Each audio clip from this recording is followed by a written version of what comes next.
Well, fire officials have put out the final numbers on the Aspen Fire. Total acres burned 22,253, 85% containment as of Sunday night. No structures were damaged in this lightning-caused fire that started on July 22nd. There were just 4 injuries that were reported, and at one time, nearly 2,000 personnel were battling this blaze. So that's good news. Right now, 792 personnel still working on mop-up. Cost to date of that Aspen Fire, $28.7 million. And as we said, mop-up operations on the Aspen Fire. Now it's located within the Sierra National Forest in Fresno County, began burning off the Stump Springs Road north of Aspen Springs, and obviously on the west side of the Sierra, smoke billowing into the east side. Smoke from the fire, according to officials, may persist periodically throughout the remainder of the summer. If you would like to get some more information, you can check out the website valleyair.org. Well, obviously a lot of people complaining about the smoke in the air in Mammoth and the persistent smoke that covered the town from the Aspen Fire. Bennett Kessler filed this story, noting that Great Basin Air Pollution Control District Director Ted Shady reminded the public at the Mammoth Town Council meeting last Wednesday night that the smoke in town used to be just this bad from wood stoves. Shady also let the town know that air quality is still not what it should be in the town of Mammoth Lakes. Now, this came to light during Shady's discussion before the council that in 2006, the town of Mammoth Lakes quit enforcing the rule to change out old polluting wood stoves. As for air quality, Shady said the APCD implemented air quality standards and monitoring in Mammoth in 1990. He said the recent smoke produced the first violation of federal PM10 standards since 1994. Shady told the council and public, quote, "The smoke you saw was the kind of smoke you saw in Mammoth before 1990 when we implemented standards," end quote. Now, Shady said Mammoth still experiences 20 or more violations of state air quality standards every year. He said, "We're not done." Shady pointed to a comment by Sean Turner of Mammoth Brewing. Now, Turner said Palooza was very successful, but he said the smoke scared some people away. Shady said this points to the fact that as a tourist recreation area, Mammoth Lakes needs to seriously keep air quality at a top clean level for health and economic reasons. He said APCD looked around for other communities that have similar air quality to Mammoth with about 20 state standard violations every year. He said the closest was Victorville, and Shady said Mammoth doesn't really want to say, "Come to town where our air is like Victorville." Now, that's when Shady said he had found out that through a loss of staff, the town of Mammoth Lakes quit enforcing the change out of old wood stoves when properties in town change hands.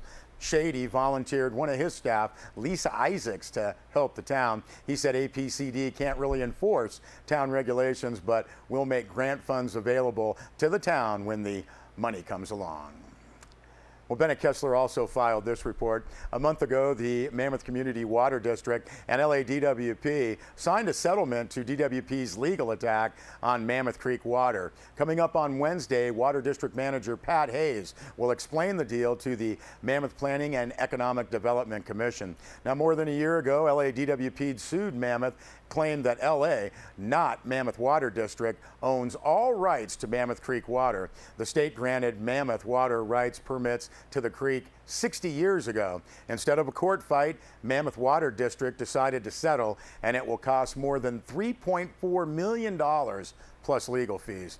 Now, the agreement says Mammoth will have all the water it needs for annual use and for build out of the community. For LA's questionable attack on Mammoth's water, the Water District will pay $3.4 million now and $2.4 million more in 50 years. According to the settlement, the money will be used to implement and maintain, quote, water conservation and water use efficiency actions in the Mammoth Creek and Owens Valley watersheds, end quote. Both sides also agreed to a system that will allow calculation and monitoring of the amount of water diverted from Mammoth Creek by the Water District. Now, the agreement does not spell out specific conservation methods or plans. Now, even though the agreement names conservation and water use efficiencies in the Owens Valley, Inyo County was not included in this deal.